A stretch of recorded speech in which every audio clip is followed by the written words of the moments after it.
Hello, in this video I'm gonna show you how to download Microsoft Edge browser on Mac.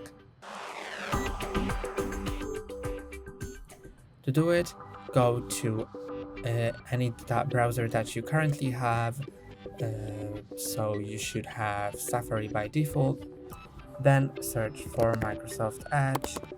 You can just type in message and then click on download Microsoft Edge browser. Then make sure it's macOS is selected.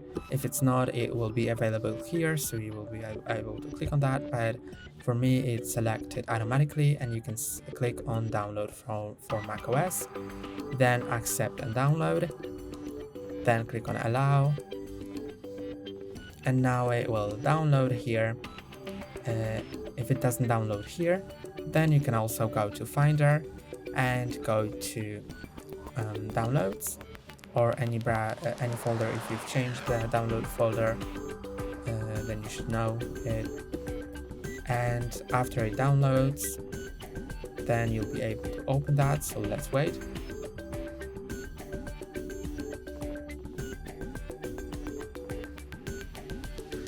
Now, since it's downloaded, it will change to have the .pkg ending. You can double click on that to open it, then easily just click on continue, install. Now enter your password,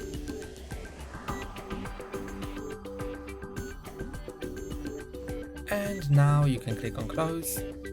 You are gonna be asked if you want to move the installer app to trash. I would suggest you do that because you don't need it anymore, and the app will automatically launch, but you can also access it from the launchpad here.